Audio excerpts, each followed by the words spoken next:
마태복음 10장 1절에서 15절 증인의 직무교육이란 제목으로 말씀을 증거하겠습니다. 자, 먼저 1절에서 6절 같이 읽겠습니다. 예수께서 그의 12제자를 부르사 더러운 귀신을 쫓아내며 모든 병과 모든 약한 것을 고치는 권능을 주시니라. 12사도의 이름은 이러하니 베드로라 하는 시몬을 비롯하여 그의 형제 안드레와 세베대 아들 야고보와 그의 형제 요한, 빌립과 바돌로메, 도마와 세리 마테, 알페오의 아들 야고보와 다데오, 가나나인 시몬 및 가론 유다 곧 예수를 판 자. 예수께서 12를 보내시며 명하여 이르시되 이방인의 길들로 가지 말고 사마리아인의 고을에도 들어가지 말고 오히려 이스라엘 집에 잃어버린 양에게로 가라. 지난주 주님께서 그 이스라엘 백성들을 보시고 어떻게 평가하시냐 하면 목자 없는 양과 같다. 그들의 고생하며 기진한 그 모습을 보시며 이제 불쌍히 여기셨다. 그러니까 하나님의 긍휼이 누구를 향해 있느냐? 목자 없는 양들을 향해 있다. 그러면 이제 오늘 날 그 기독교라고 하는 그 세계에 과연 하나님이 인정하시는 목자들이 있느냐? 흔히 기독교인들이 목자의 인도를 받고 있느냐라는 질문을 우리가 던져야 합니다. 그들을 보시고 이제 불쌍히 여기신 주님께서 추수할 것은 많되 일꾼이 적다 하시며 추수하는 주인에게 추수할 일꾼들을 보내 주소서 하라고 제자들에게 말씀하십니다. 추수할 것은 많습니다. 그러나 하나님의 추수에 참여할 일꾼들은 적다 이렇게 보십니다. 그래서 추수하는 주인이신 하나님께 그 추수할 일꾼들 보내달라 이렇게 기도할 것을 요청하셨습니다. 신학교에서 매년 수천 명의 목사 지망생들이 배출됩니다. 신학교나 혹은 교회에서 이런 추수할 일꾼들을 양성하고 있지만 하나님의 추수에 필요한 일꾼들은 하나님께서 친히 부르신다가 성경이 증언하고 있는 내용입니다. 다시 말해서 신학교 졸업해서 목사 안수 받았다고 하나님의 부르심을 받았다 말하는 자들은 스스로 자신이 난독증 환자임을 입증하는 꼴이다 이렇게 보시면 되겠습니다. 시대를 막론하고 이 땅에 등장한 그 종교 지도자들의 실상은 성경을 이제 보면 이제 그 답이 나오죠. 그 구약 시대든 신약 시대든 그 양떼를 이용하여 자기 배를 채우는 사꾼들로 군림하고 있다. 이게 성경이 말하고 있는 거예요. 본인들은 이러한 말을 전혀 인정하지 않겠지만 성경은 일관되게 이러한 주장을 하고 있습니다. 그래서 사람들은 제도권 종교에 속수무책으로 미혹되기 마련이다 라는 정리를 할 수 있습니다. 이러한 가운데 하나님께서 추수할 일꾼을 직접 선택하시고 찾아와 부르십니다. 자, 5절을 이제 보면은 이제 그 부르신 제자들을 어디로 보내시는데 그 장소를 진명을 하세요. 그 이방인의 길들로도 가지 말고 사마리아인의 고을에도 들어가지 말고 오히려 이스라엘 집에 잃어버린 양에게로 가라 이렇게 말씀하세요. 자, 여기서 주님이 보내시는, 그러니까 주님이 찾아와서 세우시고 준비시키시고, 그 준비에 대한 내용이 1절이죠. 12제자를 부르사 귀신을 쫓아내며 모든 병과 모든 약한 것을 고치는 권능을 주셨다. 그러니까 권능으로 이렇게 준비를 시키시는데, 그들을 어디로 보내시느냐?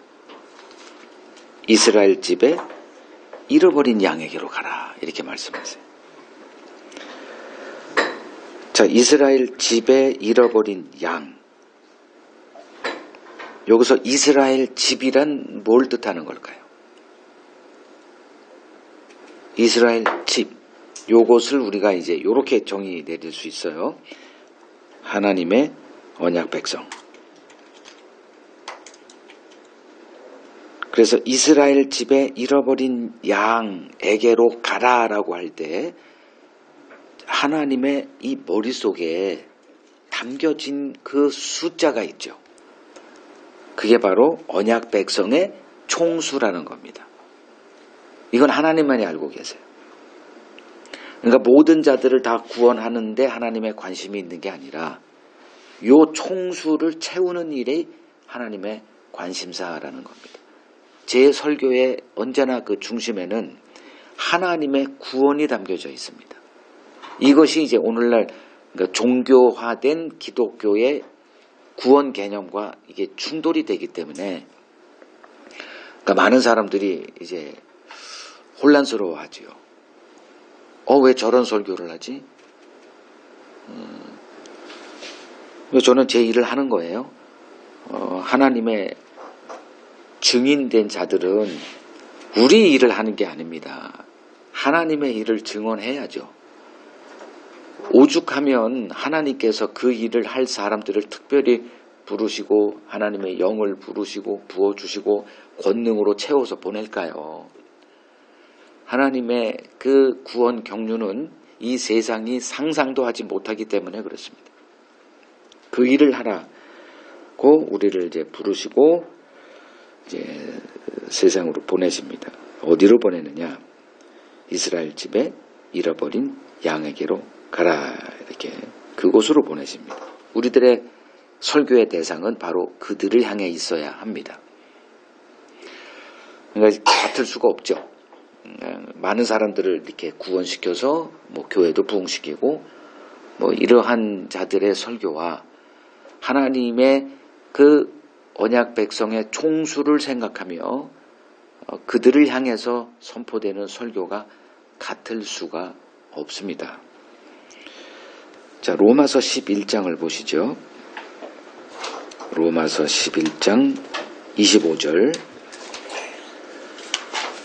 형제들아 너희가 스스로 지혜 있다 하면서 이 신비를 너희가 모르기를 내가 원하지 아니하노니 이 신비는 이방인의 충만한 수가 들어오기까지 이스라엘의 덜어는 우둔하게 된 것이라.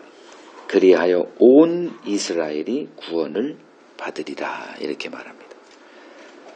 그러니까 그 정신을 똑바로 차리고 이 구절을 읽지 않으면 이게 헷갈릴 수밖에 없죠.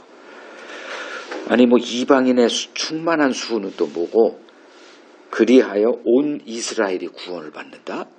이스라엘이란 그 어휘 자체에는 이방인이 배제된 언어거든요. 근데 온 이스라엘이라고 얘기하고 거기에 이방인의 충만한 사가 포함되는 얘기를 해요. 이거는 유대인들에게는 용납될 수 없는 얘기예요. 그래서 이러한 성경을 우리가 이제 공부를 해야 돼요. 그냥 신앙생활 뭐 교회 다니기 시작하면서 조금 보니까 뭐 다 똑같네. 뭐 어려운 게 없네. 그건 우리가 그렇게 만들어 놔서 그렇지. 그러니까 하나님의 구원의 그 경륜을 이제 들어가기 시작하면 이 공부할 거리가 꽤나 되는구나 라는 생각을 할 수밖에 없어요. 그래서 이스라엘과 이방인의 그 충만한 수, 이것이 이스라엘이라는 거예요. 그러니까 온 이스라엘. 26절에 기록되어 있는 이게 하나님이 그 관심을 두고 있는 이제 구원 대상자들이죠. 그러니까 예수의 등장으로 뭐가 이렇게 드러났냐 하면은 더 이상 표면적 이스라엘 개념이 소멸된 겁니다. 그 구절을 뭐 읽어볼까요? 로마서 2장 28절.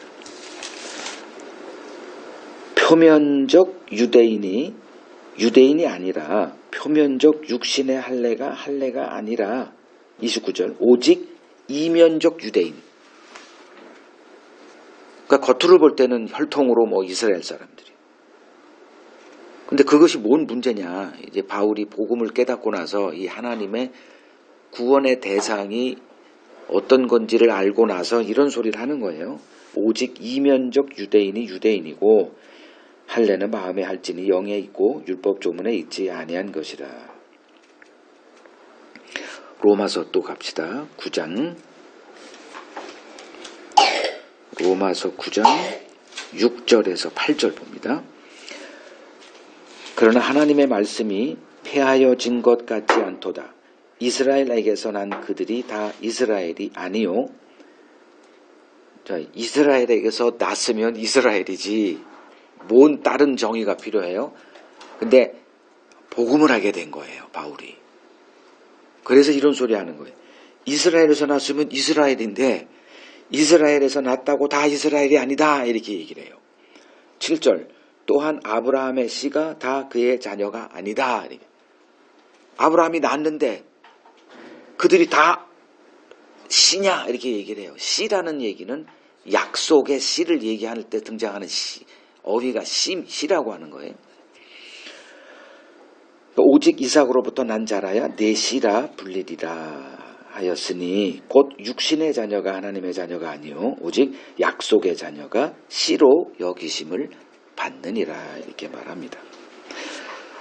요한복음 1장 가보죠. 요한복음 1장 12절 13절 봅니다. 영접하는 자 곧 그 이름을 믿는 자들에게는 예수의 이름을 믿는 자들이죠. 하나님의 자녀가 되는 권세를 주셨으니 이는 혈통으로나 육정으로나 사람의 뜻으로 나지 아니하고 오직 하나님께로부터 난 자들이다 이렇게 말합니다. 혈통 이게 바로 그 혈통으로 육신으로 이스라엘 뭐 아브라함의 자손. 자 이런 것들을 이제 종합해 보면 예수님의 등장으로 더 이상 표면적 이스라엘이라는 개념이 소멸됐다. 그러니까 더 이상 뭐 유대 이스라엘인을 배우자 뭐 이런 개념이 없어요. 뭐 요새 뭐 백투 제루살렘이라고 하는 그런 운동이 뭐 어떤 선교 단체에서 이렇게 씨앗을 퍼뜨리고 많은 사람들이 이제 예수님의 재림 이전에 유대인들이 주님께로 돌아오니까 이스라엘의 선교에 힘쓰자 뭐 이런 운동들을 하고 있는데 그들이 바로 이제 난독증에 빠진 자들이야 이렇게 보시면 됩니다. 그러니까 요 개념, 그러니까 사도 바울이 주장했던 표면적 이스라엘이 더 이상 이스라엘이 아니다. 그런 의미에 이제 매이지 말아라. 라고 하는 이 개념을 우리에게도 동일하게 적용시켜야 한다는 거죠. 그래서 기독교인들에게도 더 이상 뭐 기독교인, 교회 다니는 자, 신자, 그리스도인 뭐 이런 어휘에 이렇게 미혹되지 말라는 얘기가 되겠습니다. 자, 이스라엘 집에 잃어버린 양들에게 주님이 준비시킨 일꾼들을 보내신다. 그러면 하나님에게는 어떤 자들이 있어요? 하나님의 마음에는.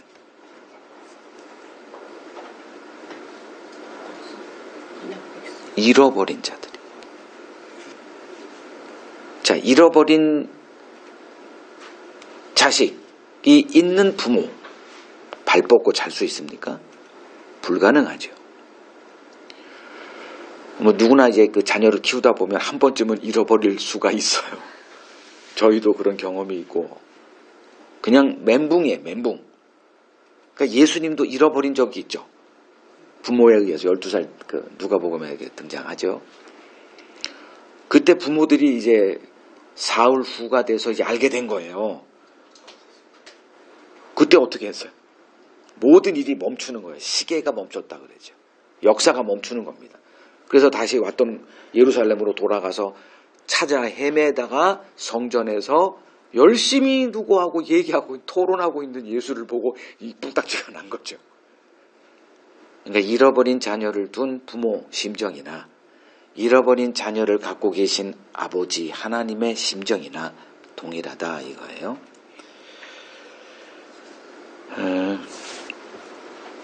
자, 잃어버린 자식들이 있는 하나님, 이것이 하나님께서 추수할 일꾼들을 부르시는 일을 쉬지 않고 행하시는 이유가 되겠습니다. 찾아야만 하기 때문에 그래요. 그래서 찾을 일꾼, 그러니까 하나님의 잃어버린 자들을 찾는 일꾼이 바로 추수하는 일꾼입니다. 이게 주님이 제자들을 부르시고 그들을 이제 양육하시는 그 일에 담겨 있는 주님의 마음입니다. 잃어버린 자를 찾기 위한 주님의 마음이에요. 그래서 누가복음 가보죠. 15장. 누가복음 15장 3절을 예수께서 비유로 이제 말씀을 하세요. 그 비유를 말씀하시는 배경은 그 예수님에게 세리와 죄인들이 말씀을 듣기 위해서 나올 때 바리새인과 서기관들이 어떻게 이런 자들을 영접하냐, 어떻게 이런 자들과 같이 사귀냐, 이제 이러한 비난을 이제 쏟아내고 있을 때 예수님이 그들에게 비유로 말씀하시는 거예요. 너희 중에 어떤 사람이 양 100마리가 있는데 그 중에 하나를 잃으면 99마리를 들에 두고 그 잃은 것을 찾아내기까지 찾아다니지 아니하느냐. 이건 인간의 본성을 알고 계시는 거죠. 누구든지 다 이러죠.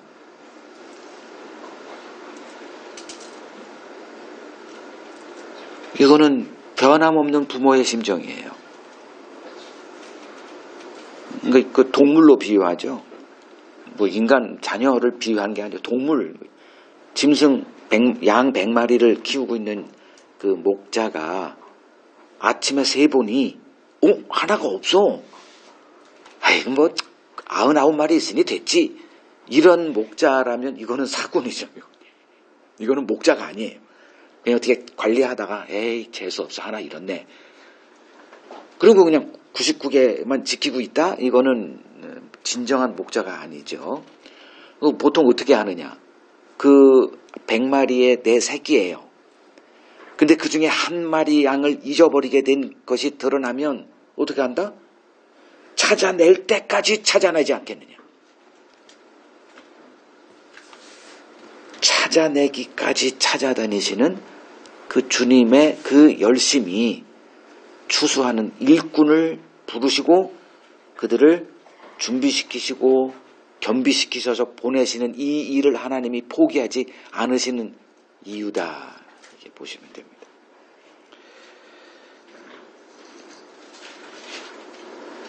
인간 역사에는 이러한 하나님의 심정이 담겨 있는 그 인간 역사다 보시면 돼요. 요한복음 5장 17절 보시면 요한복음 5장 17절 예수님이 이렇게 얘기하세요. 내 아버지께서 이제까지 일하시니 나도 일한다. 이 아들됨의 심정이죠. 아버지의 마음을 알아요. 잃어버린 자를 찾으시기 위해서 나를 보냈으니 그 심정이죠. 나도 지금 일할 수밖에 없지 않니? 그럼 하나님이 하시는 일을 좀 정리하면 자기 양들을 찾아와 복음으로 부르시는 일이다. 이게 지금 하나님이 하시는 일이에요. 그러니까 우리가 하나님 뭐 하세요? 라고 얘기하잖아요. 아니 왜 내 사정을 이렇게 모르시고 팔짱만 끼고 계세요? 이런 게 우리들의 보통 뭐 철야기도 때나 뭐 이렇게 가슴을 치고 한 맺힌 기도를 좀 하자고 할 때 흔히 하는 그런 뭐 18번지죠. 그 하나님의 일을 모르니 맨날 이러한 그냥 신세 타령 같은 기도만 하고 있지 않겠냐 이거죠. 그래서 우리가 지금 모여서 하는 일이 뭐예요? 하나님의 일이 무엇인지 제대로 좀 배워보자는 거죠. 하나님이 이 일을 하시고 계시는데 하나님은 안 쉬고 계세요. 찾을 때까지 그 일을 쉬지 않고 하세요. 근데 우리는 하나님의 일이 안 보이니까 어때요? 하나님은 팔짱 끼고 그냥 어디 놀러 가셨나 보다. 이런 푸념만 하고 있단 말이에요. 하나님이 일을 쉰 적이 있냐 없냐? 없어요. 하나님은 지금도 그 일을 행하고 계십니다.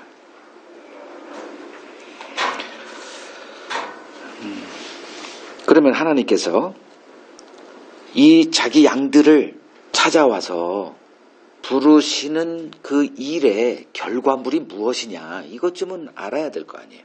그러니까 내게 이 하나님이 행하시는 일이 내게 벌어졌느냐 뭐 다 벌어졌다고 얘기할 거예요. 교회 다니고 있으니까. 그게 아니에요. 그럼 정확한 결과물이 뭐냐? 그 성경을 보니 예수님이 찾아와서 부른 그 잃은 양들을 그 주님이 찾아와서 만나주시고 말씀으로 이렇게 채우시고 그 보통 말씀을 뿌린다 그러잖아요. 씨 뿌리는 비유에서. 그 말씀이 그 안에서 어떤 역사가 이렇게 벌어져요.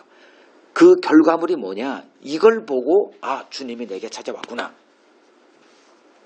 내가 그 창세전에 그리스도 안에서 택함 받은 그자구나 라고 얘기할 수 있죠. 그때. 그러면 주님이 찾아와서 만나주시고 씨앗을 그 말씀의 씨앗을 뿌려서 내 안에서 그 말씀이 깨달아지고 한 그 일의 결과물이 뭐냐? 요한복음 10장을 보세요. 요한복음 10장 3절. 문지기는 그를 위하여 문을 열고 양은 그의 음성을 듣나니 그가 자기 양의 이름을 각각 불러 인도하여 낸다. 그럼 이들은 지금 어디에 있는 거예요? 다른 우리에 있는 거예요. 다른 우리에서 그 우리가 생명의 꼴을 주는 곳인 줄 알고 있는 그들에게 주님이 찾아와서 각각 이름을 불러요. 이거 굉장히 중요한 거예요. 각각 이름을 불러요. 야 거기 집단 나와 이렇게 하지 않으세요. 우리는 그렇게 했으면 좋겠지. 그래서 보통 이제 집단 그 회계 이런 것이 선교 용어에도 있어요. 그러니까 어떤 사람이 어느 곳에 선교로 이렇게 사로 파송돼서 거기서 이제 능력 대결을 해서 그 집단 부족 전체가 주께로 회심하고 돌아왔다. 뭐 이런 얘기를 하는데 그러한 가운데 하나님이 뭐 그런 일이 벌어질 수 있죠. 뭐 한 나라가 뭐 니느웨 같은 경우 요나가 그 니느웨 전체가 임금으로부터 시작해서 뭐 짐승까지 회개했다 그러잖아요. 뭐 그런 경우가 있는데 그 중에서 하나님이 하시는 일이 뭐냐? 각각 이름으로 불러낸다니까요. 그 이름 부름 그 주님이 내 이름으로 이렇게 부른 그것이 경험되어지는 자 내가 그 경험이 있느냐 확인하라는 겁니다. 그러면 어떤 결과가 나오느냐? 불러낸다 이거예요. 그 우리에서 불러내는 그 일이 벌어진다. 그 다른 우리에는 뭐가 있느냐? 복음이 있는 게 아니라 다른 복음이 있다. 그래서 사도 바울이 세운 그 교회마다 뭐가 이렇게 들어왔냐 하면 다른 복음이 들어온 거예요. 모든 교회가 동일합니다. 에베소 교회도 그렇고 갈라디아 교회, 데살로니가 빌립보 교회 모든 교회에 다 다른 복음이 이렇게 금방 들어와서 장악해버려요. 거기서 이렇게 내 끄는 일을 주님이 하신다. 그러면 내가 다니기 시작한 교회에서 그 복음이 그 진짜 복음인지 다른 복음인지에 대한 인식이 벌어진 그 일이 있느냐? 이게 없는 자들은 그냥 다니는 거예요. 그냥 다닌다. 그러면 그 불러내요. 다른 우리에서 나오게 해서 뭐 하느냐? 그리스도만을 따르게 한다. 다른 음성을 안 듣는 거예요. 이 자들은 이제 아주 그 기괴한 자들이 등장을 해요. 예수님이 오셔서. 자, 예수님이 이 땅에 오셨을 때 세상이 예수를 환영했습니까? 안 했습니까? 안 했어요. 근데 오늘날 교회 다니는 사람들은 예수를 자기들이 이제 환영한다고 생각해요. 왜냐면 좋은 분인데, 나를 죽어서 천국 보내고, 그리고 이 땅에서도 우리들의 기도를 들어주시고, 우리들의 필요를 채워주시고, 그 자기 딴에는 그 예수를 환영한다고 생각해요. 근데 과연 예수가 이 땅에서 환영받을 만한 분이시더냐? 라는 질문과 함께 성경을 보면 아니더라가. 여러분 보이시잖아요. 인간은 예수를 좋아합니까? 싫어합니까? 그냥 교회 다니면 예수가 좋다고 생각해요. 근데 예수가 어떤 분인지를 알게 되면 이거 내가 착각하며 그 신앙생활 했구나가 금방 드러나요. 어려운 게 아니에요. 예수님은 뭐하러 오셨어요? 우리를 천국 보내러 오셨다고 할 수 있죠. 그럼 천국은 어떤 곳이에요? 제가 늘 요새 이제 강조하지만 천국을 견디는 자들로 만들어낸다. 이걸 정확하게 이해 못하면 여전히 천국이 그냥 우리들이 생각한 천국으로 이렇게 고착화되는, 거기서 벗어나지 못합니다. 천국은 어떤 곳이냐? 하나님의 다스림이 온전히 실현되는 곳.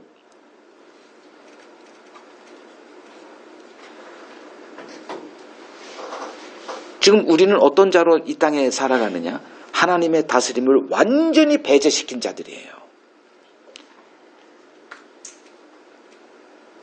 그러한 하나님을 우리는 원해요. 그냥 내가 필요할 때 하나님이 등장하고, 내가 필요한 것을 채워주시는, 그리고 내가 필요한 것을 행하시는 그런 나의 종된 하나님을 우리는 꿈꾸고 그러한 천국을 소망하죠.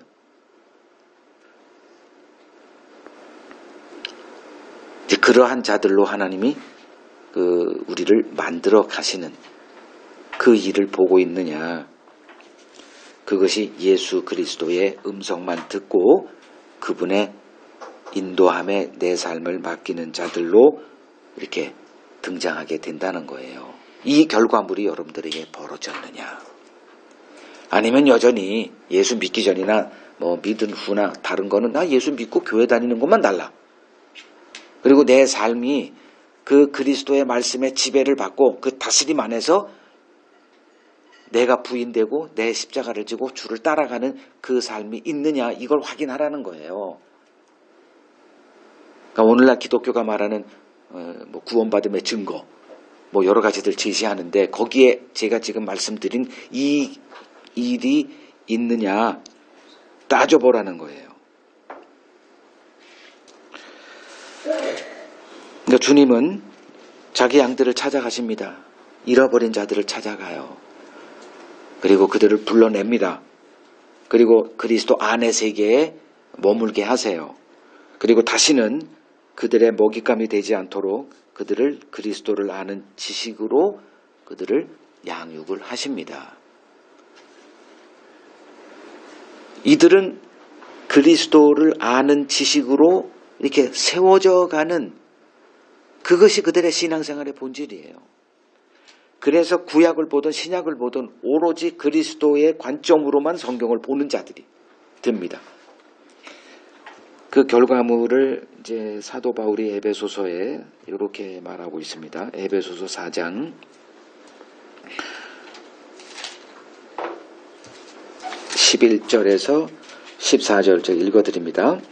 그가 어떤 사람은 사도로, 어떤 사람은 선지자로, 어떤 사람은 복음 전하는 자로, 어떤 사람은 목사와 교사로 삼으셨다. 요게 이제 그 일꾼을 부르시는 거예요. 추수할 일꾼들을 요렇게 또 표현해요.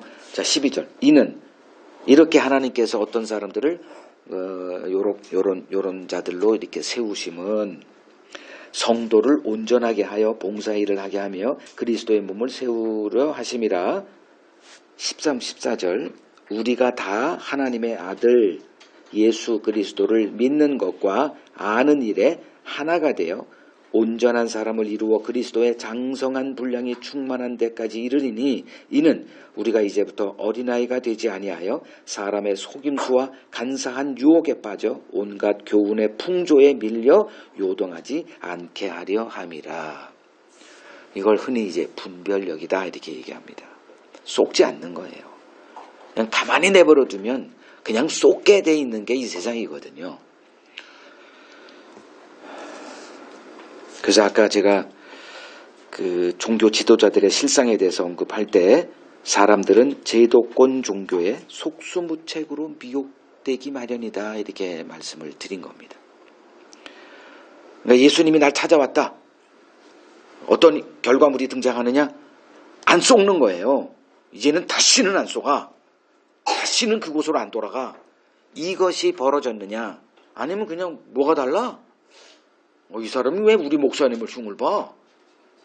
뭐 이런 게 아니라 우리 목사님도 그럴 가능성이 있는 분이네. 그리고 따져 들어가는 거예요. 근데 그런 일을 하나요? 안 하죠. 자, 사복음서가 보여주는 주님의 제자 양육이 무슨 의미가 있느냐? 요것만 하고 제가 그 다음 구절로 갑니다. 그 사복음서는 주님이 오셔서 제자들을 부르시는 일부터 그리고 계속 그들과 함께 하세요. 그리고 그들과 어떻게 하다가 또 헤어지기도 하고 주님의 십자가 때 다 흩어졌잖아요. 그리고 부활하셔서 다시 그들을 찾아와서 다시 모으세요. 그리고 그들을 세상으로 다시 보내세요. 자, 이 일을 행하시는 이 사복음서가 말하고 있는 제자 양육의 이 주님의 일의 의미가 뭐냐? 하나님의 일의 모델이라는 거예요. 주님이 하시는 일이 그 사복음서를 보면 주님이 행하시는 그 일이 제자 양육에 이렇게 초점이 맞춰져 있잖아요. 오직 그들과 함께 하는 거예요. 그 중간에 이제 주님의 그 십자가 사건이 뭐 담겨 있긴 하지만 그 전체적으로 분량적으로도 압도적인 게 제자를 부르시고 그들과 함께 하시며 그들을 다시 회복시키고 복음의 일꾼, 그 하나님의 추수의 일꾼으로 세우는 그 일, 그게 바로 하나님의 일의 압축된 모델이라는 겁니다. 그러니까 주님께서 제자들을 찾아와 불러요. 그 부름이 뭐냐면 유대교라고 하는 곳으로부터 나와라, 이제 그게 부르심이에요. 나왔더니 어떤 결과가 생기더냐? 그 유대교애로부터의 핍박, 박해, 이것이 그들에게 이제 주어지더라고요. 그러면 그들이 이제 그 주님께서 찾아와 그들을 부르시고 그 부르심 가운데 그들이에게 벌어진 삶의 변화 하나를 얘기하라 그러면 이제 주님의 말씀만 듣고 주님만 따라다니는 자들로 세워지더라. 교회 다닌다는 얘기가 아니에요. 어느 목사의 광팬이 돼가지고 우리 목사님 난 영원히 우리 목사님의 오른팔이 돼가지고 이런 개념이 아니고 언어가 달라요. 그 생각 구조가 달라요.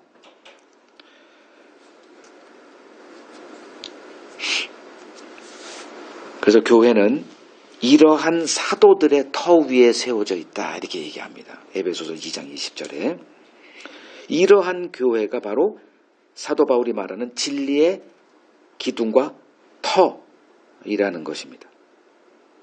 그러니까 사꾼, 그러니까 직업으로 그 목사직을 행하는 자들에게 이러한 일은 그들의 그 머릿속에 존재하지 않는다 이렇게 보셔야 합니다. 자, 이제 7절에서 15절 제목이 이제 증인의 직무교육이다 제가 이렇게 삼았죠. 여러분들이 이제 그 학교에서 어떤 그 전공 분야를 이렇게 하다가 그 전공 분야를 이제 적용하기 위해서 어느 직장에 들어가죠. 그럼 직장에서 어이구 열심히 잘 배웠어 인정하고 바로 그 업무에 투입시키던가요? 안 하죠. 뭘 하죠? 그걸 영어로 OJT라고 그러죠. On the job training이라고 해서 그게 바로 실무교육이에요. 일터에서 시키는 실무교육입니다. 왜냐하면 이론과 실제는 너무 다르기 때문에 그 어느 일정 기간 뭐 3년이 됐던 뭐 좀 더 세밀한 것이 전문 그 기술이 필요한 데는 뭐 10년이 될 수도 있고 그 기간 동안에는 직무에 투입시키지 않습니다. 왜냐하면 실수가 엄청난 데미지를 입히기 때문에 반드시 OJT를 그 실무 교육을 시켜요. 그래서 7절에서 15절을 보시면 뭐 여러 가지 주님이 그들을 어디로 보내시고 그들에게 지침을 주는데 그걸 직무교육이다, OJT다 이렇게 보시면 됩니다. 어차피 우리를 주님이 와서 부르시고 양육을 한 다음에 뭐 하느냐? 다시 세상으로 보내세요. 자, 요한복음 20장 보세요. 요한복음 20장 21절을 보면 그 요한복음 20장이면 이제 뭐 거의 끝장이에요. 예수님의 부활까지 다 이제 등장하는. 그러니까 부르시고 요한복음 1장의 제자들을 부르시죠. 그리고 나서 쭉 그들과 함께 하시며 뭔 일을 하세요. 항상 주님이 하시는 일 옆에는 누가 있다? 제자들이 있죠. 뭐 하기 위해서? 증인되기 위해서. 주님이 행하신 일을 그들이 봐야 되잖아요. 그러니까 계속 주님의 제자들을 자기와 함께 하시면서 24시간 그리고 그들을 이제 잃어버린 바가 되죠. 십자가 때. 그리고 찾아와서 다시 회복시켜요. 그리고 다시 찾아옵니다. 그리고 하신 말씀이 요거예요. 요한복음 20장 21절 예수께서 또 이르시되 너희에게 평강이 있을지어다. 같이 읽죠. 그 다음 아버지께서 나를 보내신 것 같이 나도 너희를 보내노라 이렇죠. 자, 이제 하나님의 구원의 어떤 그 패턴을 이제 보이죠.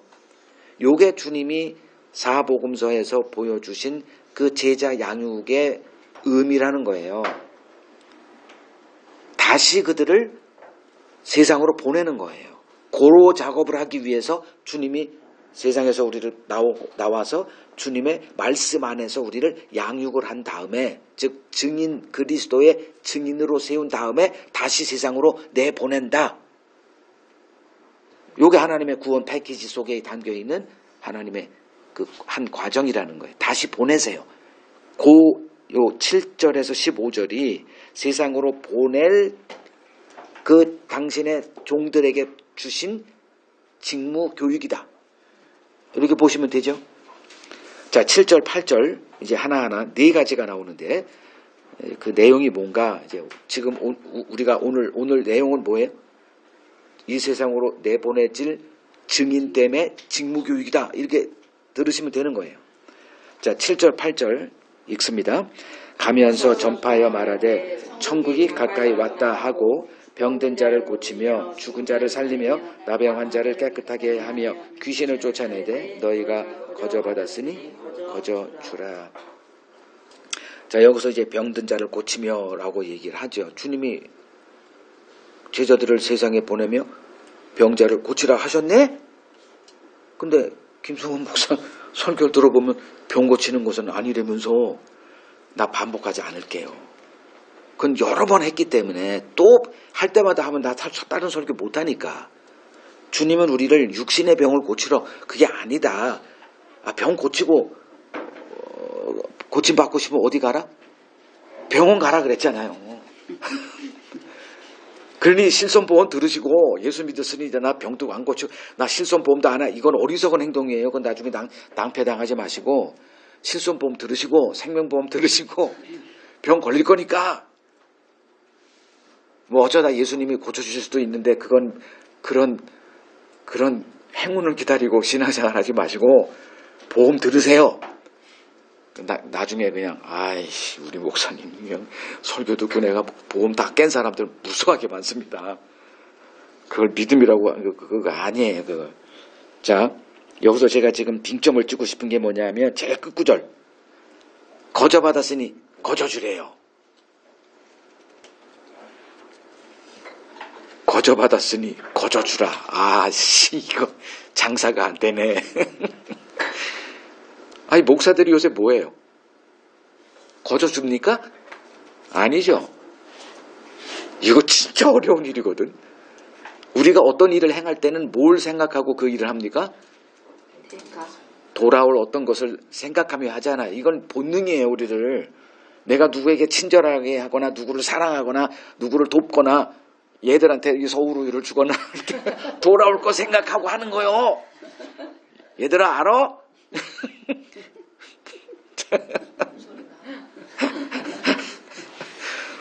우리 인간은 기브 앤 테이크가 이게 본능으로 자리하고 있다고요. 왜? 내가 포기되지 않기 때문에.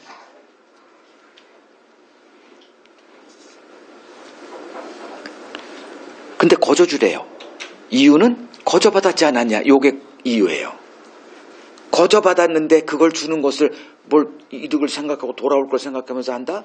그걸 뭐라 그런다 주님이? 도둑놈이다. 자, 그들에게 맡긴 게 뭐예요? 그걸 나눠주라는 거 아닙니까? 교회는 뭐다? 하나님께 뭔가 맡긴 게 있어요. 맡긴 받은 게. 하나님이 우리에게 뭘 맡기시고 가셨잖아요. 그걸 나눠주라고 하는 거예요. 그게 뭐죠? 복음이죠. 복음 지식. 자, 복음 지식을 이건 뭐 수도 없이 제가 얘기했으니까. 내가 수고해서 머리 눈썹 밀고 저 어디 산속에 들어가서 절 속에 들어가서 성경을 공부해서 깨닫게 되든가요? 보통 이제 이렇게 그 이단 괴수 무슨 큰 교회 담임 했던 목사님들 보통 얘기하면 보통 뭐라고 얘기합니까? 지리산에서 10년 도 닦다가 복음이 깨졌 이렇게 얘기하잖아요. 그거 믿고 싶으시면 따라가세요, 그분.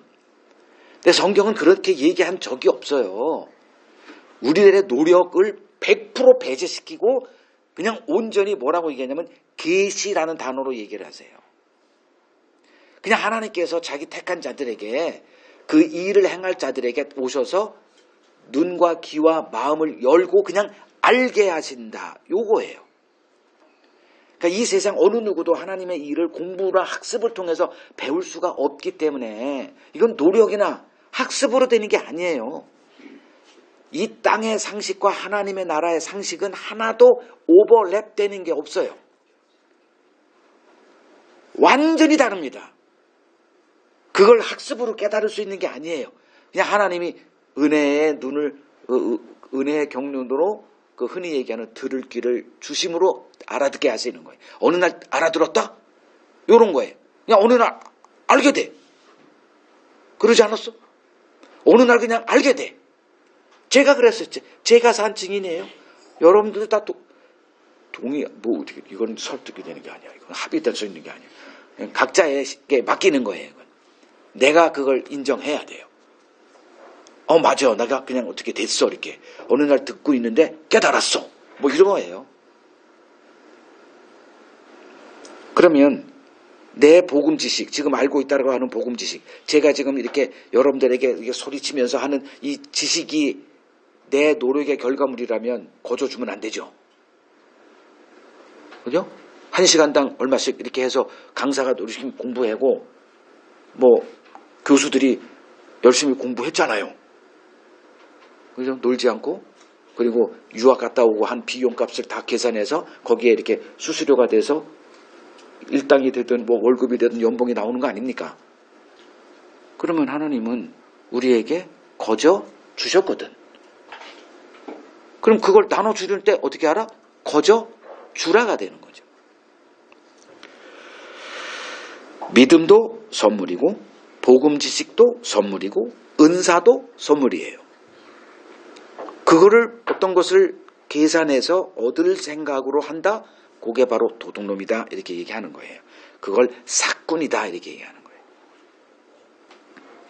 그러니까 경건함을 자기 노력의 결과물로 이렇게 포장해서 성도들에게 이렇게 내세우는 목사들이 다 누구다? 사꾼이다. 사꾼을 다른 말로 뭐다? 도둑들이다.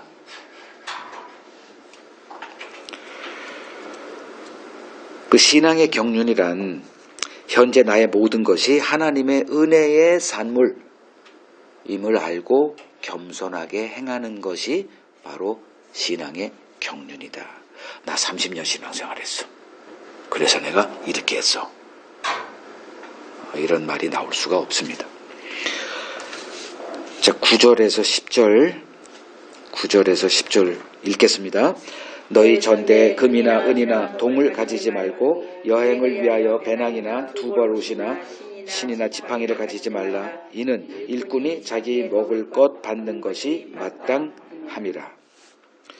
자, 9절 전대가 뭔 줄 아세요? 전대가 허리띠를 말합니다. 거기에 이렇게 뭘 이렇게 달아서 이렇게 뭐 돈을 집어넣거나. 그러니까 오늘날 우리 혁대라 그러니까 얘들이 못 알아듣더라고. 뭐 허리띠? 뭐 허리띠? 우리 벨트라 그러더라고. 그래서 아빠는 왜 혁대라는 거 누구도 알아듣지도 못하는 말을 써 그랬는데 우리에게는 혁대였거든. 근데 이 전대가 바로 그런 거예요. 전대 이렇게 그 천을 이렇게 두루두루 이렇게 말아서 거기 안에 돈 집어넣고 필요한 걸 해서 이렇게 이런 걸 그 전대에 그 금이나 은, 동, 그러니까 돈 넣고 다니지 마. 여행을 위해서 여기서 여행은 뭐 일본 여행 가고 뭐 스위스 이런 여행이 아니에요. 주님이 보내시는 곳에 가서 이런 양들을 이렇게 데려오는 그걸 말하는 거죠. 배낭, 두벌옷이나 신, 지팡이 갖고 다니지 마. 이유는 뭐죠? 자기 먹을 받는 것이 마땅하기 때문이다. 요거예요.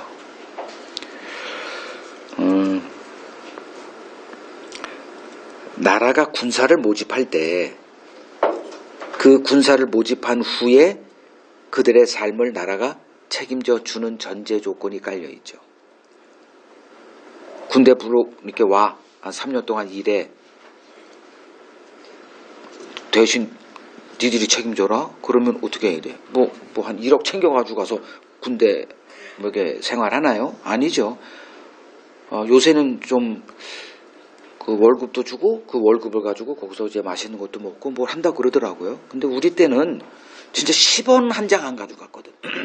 그 3년 군복무하면서 나라가 내 팬티부터 치약 모든 거 다 공급해 줬어요.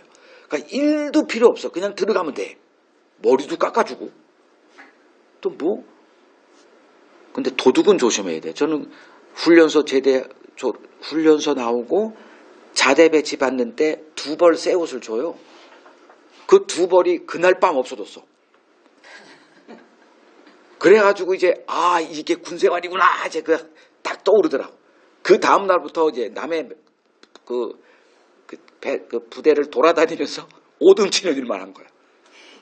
그거 빨가먹고 살 수는 없잖아. 왜 새 걸 훔쳐가? 그것도 신병 거. 새 거라서 훔쳐.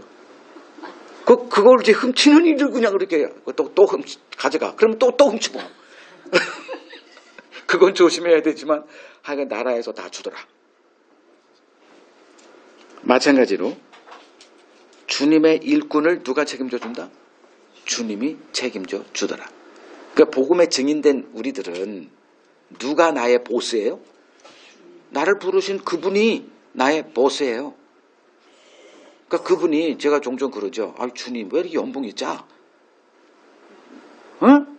휴가 때 휴가비 좀 주면 안 돼?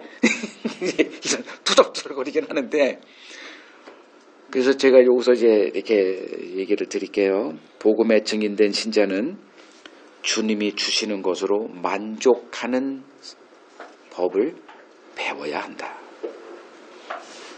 투덜거리면 그 투덜거리는 때만 기분 나쁘더라. 주님이 작정하신 연봉은 정해져 있다. 내가 투덜한다고? 주님 면담 좀 할게요. 그 세상은 좀 면담 한번 좀 올려주고 그럽시다. 근데 주님은 그런 면담을 사절하신다.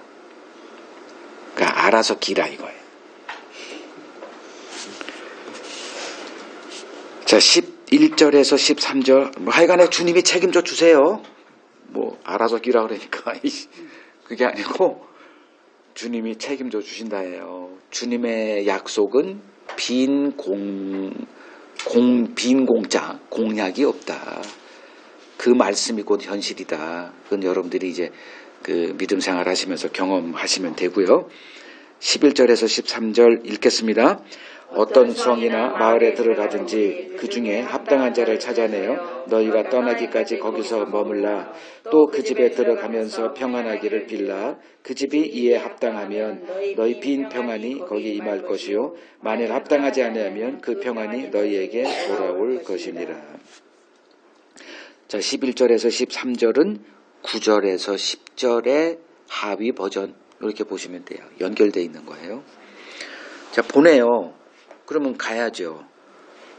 우리가 선택하지 않죠. 사도 바울도 자기가 원하는 곳으로 가려고 했다가 주님이 막으니까 뭐 어떻게 해야 될지 계획은 세워놨다가 그게 다 무산됐잖아요. 그때 하나님이 그에게 환상을 보게 함으로써 또 보낼 곳을 가게 하더라고요.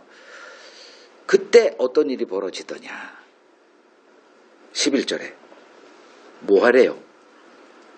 합당한 자가 등장해요. 자, 거기다 줄을 치세요. 합당한 자. 이 합당한 자가 도대체 뭔 소리야? 합당한 자를 찾아내래요. 그러면 찾아낸다는 얘기는 만들어내라는 얘기가 아니죠. 다르죠. 있다는 거죠.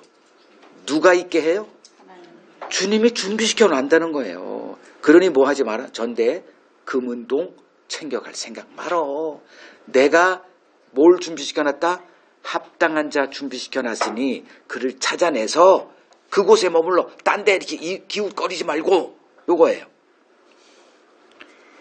자, 하나님께서 자신이 세상에 보내시는 복음의 증인들을 어떻게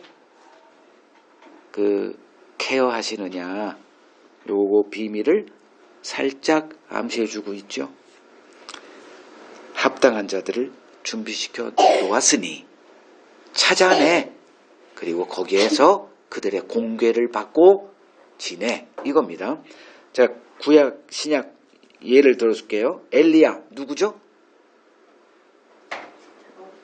응? 무슨 과부죠? 뭔 과부? 사르밧 과부죠. 그 시돈 땅 이스라엘 밖으로 도망가잖아요. 그 시돈 땅에 있는 사르밧 과부의 공궤를 받게 하세요. 그 합당한 자 준비시켜 놓은 거예요. 또 엘리사라고 하는 선지자 무슨 여인? 수냄 여인이지. 거기를 이제 지나갈 때마다 그 여자가 강권해서 자기 집으로 데리고 와. 그리고 그냥 먹여. 공급을 해줘. 대접해. 식사 대접. 그러다가 이제 양이 안 차니까 남편에게 설득시켜가지고 아예 그의 그 별채를 만들어서 올 때마다 여기서 쉬게 하고 이렇게 하자. 합당한 자 준비시켜 놓습니다. 사도 바울 누구? 베베 집사 브리스길라 부부 그들이 나를 보호하기 위해서 자기 목이라도 내놓을 사람 준비시켜 놔요. 또 빌립보로 갔더니 거기서 이제 기도처에 가서 그 여인들이 모여 있길래 복음을 전했더니 하나님이 한 여인 누구? 루디아의 마음을 열어 바울의 말을 알아듣게 하신지라. 준비시켜 놓은다니까요. 안 될 것 같죠? 하나님과 같이 하는 거예요. 자, 마지막 14절에서 15절 읽겠습니다. 누구든지 너희를 영접하지도 아니하고 너희 말을 듣지도 아니하거든 그 집이나 성에서 나가 너희 발의 먼지를 떨어버리라. 내가 진실로 너희에게 이르노니 심판날에 소돔과 고모라 땅이 그 성보다 견디기 쉬우리라. 자, 여기서 합당한 자, 저에게 지금 합당한 자는 누구죠? 너야? 여러분들이 합당한 자예요. 저는 그렇게 생각하고 살아요. 다른 얘기 저는 안 듣습니다. 제가 하나님의 말씀에서 깨달은 거 그거 관점으로 저는 이렇게 행하고 제가 원하는 삶의 현실 이렇게 벌어지지 않는다 해도 마음속으로는 그냥 인간적인 생각하지만 그냥 정답은 하나님의 말씀에서 내가 찾아낸 깨달음 그거로 이렇게 생각하며 살아갑니다. 자, 14, 15절 이제 어디를 갔는데 합당한 자가 있는 반면에 또 뭐가 있어요? 거부하는 자가 있죠. 그냥 거부하지 않으면 좋은데 어떻게 거부하지 않아요? 대들어, 물어, 막 비난하고 그럼 어떻게 하라? 떠나라 그러죠. 그냥 떠나래요. 그들을 뭐해? 보통 우리는 어떻게 배워요? 끝까지 보험회사 직원처럼 끝까지 뭐해라? 설득하라 이렇게 배웁니다. 근데 여기에 설득이 있어요 없어요? 설득이란 단어 자체가 배제됩니다. 왜 설득하고 끝까지 돌이키려고 하고 믿게 하려고 하고 하는 이유가 뭐죠? 교회 성장이라고 하는 거기에 걸려있기 때문에 그래요. 그러니까 이런 걸 하지 못하는 거예요. 발을 떨어버려라. 발에 먼지를 떨어버려라. 이건 구약의 버전이에요. 저주 너희들에겐 영원한 저주가 있다. 이거예요. 즉 복음을 영접하는 일과 복음을 거부하는 일이 얼마나 심각한 일인가를 그 복음을 영접하지 않고 거부하는 자들에게서 너희들이 나가면서 그들에게 앞에서 그 마을 이제 경계선 떠나기 전에 신발에 있는 먼지를 털어버려. 요 얘기가 바로 그거예요. 그냥 너희들은 영원한 저주 안에 있다. 이거 선포하라는 거예요. 뭐 다음 날에가 다시 와서 뭐 한번 기회 있으면 또 한번 전할게. 이게 아니고 이런 거 하라는 거예요. 자, 거기 적용을 해서 제가 설명드릴게요. 복음 설교는 뭘 배제한다? 설득을 배제한다.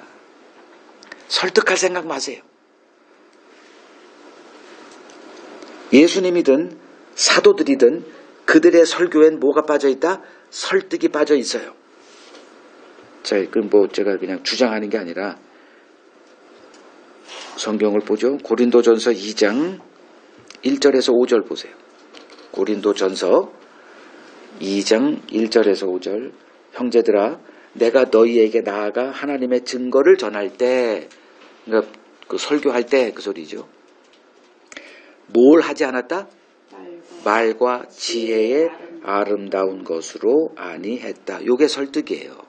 뭐 웅변술, 설교학, 뭐 말을 잘해서 좀 더 품격 있는 설교를 해서 사람들에게 감동을 줘서 뭐 믿게 하려고, 이 교회 안 떠나게 하려고 이런 짓 안 했다는 거예요. 뭐만 했느냐? 2절. 내가 너희 중에서 예수 그리스도와 그가 십자가에 못 박히신 것 외에는 아무것도 알지 아니기로 뭐 했다? 작정했다. 그러니까 원칙을 세우고 말씀을 전했다. 그냥 그에 따라서 이때는 이러고 저러는 저쩌고 뭐 상황에 따라서 이런 게 아니에요. 그냥 마음속에 복음의 증인으로 부름 받을 때 한 원칙이 세워진 거예요. 사람의 입맛에 맞지 않게 하겠다. 인기 있는 뭐 그런 거 이건 욕망이거든요. 누구나 다 여기에 걸려요. 설교 잘해보는 목사 되고 싶다. 이 유혹이 얼마나 강한지 여러분 아세요? 그거를 완전히 사도 바울이 배제했다는 겁니다. 그래서 4절. 내 말과 전도함이 설득력 있는 지혜의 말로 아니하고 다만 하나님의 영에게 맡겼다. 이렇게 말합니다.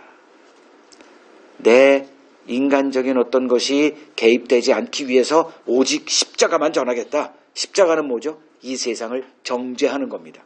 이 세상의 모든 경건의 노력, 인간의 의를 다 배제시킨 것. 오직 예수의 피, 하나님의 은혜로 구원받는다. 이거 하나만 하겠다는 거예요. 이게 쉬운 것 같죠, 여러분? 막상 여러분들이 사람 앞에서 해보세요. 이런 생각 안 들어요. 아, 누구는 이런 얘기하면 싫어하고 저 사람은 또 이런 것 좀 뭐 좋아한다 그랬는데 자꾸 이런 것들이 이렇게 떠올라요. 이게 이제 설교의 방해 요소들인데 바울은 오직 하나님께 맡겼다. 왜? 깨닫게 하시는 분이 누구니까? 성령이니까. 근데 보통 이제 설교 이렇게 잘한다고 생각하는 목사들을 이런 얘기를 전 수도 없이 들었어요. 제가 섬겼던 그 목사님도 이런 얘기는 빠지 않고 하더라고요. 여러분 감사해요. 감사해야 됩니다. 하나님께. 왜? 나 같은 목사 만났으니까. 나같이 이렇게 또박또박 이렇게 그 설득 뭐지 이렇게 정리를 잘해서 이해가 쏙쏙 되게 하는 목사, 이게 만나는 게 쉽지 않습니다. 이런 얘기. 그럼 뭐 세상에서는 통하는 얘기죠. 그걸 흔히 무슨 강사라 그러죠? 쪽집게 강사, 일타 강사라 그러죠.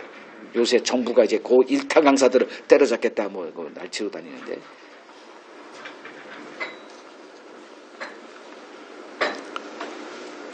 목사가 교회 부흥의 마음을 두고 있을 때 반드시 설교를 잘하려는 욕망에 붙들리게 됩니다.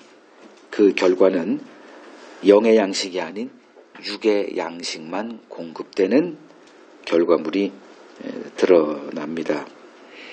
그래서 신앙 행위를 부추기는 설교, 즉 인간의 의에 그 터가 세워지는 그 신앙의 그 건축물들이 이제 등장을 하게 되죠. 눈에 보이는 교회는 사람들의 입맛에 맞는 설교로 이렇게 되기 때문에 교회는 부흥할 수 있지만 하나님의 나라와는 이제 무관한 일이 되겠습니다. 결론 내리겠습니다.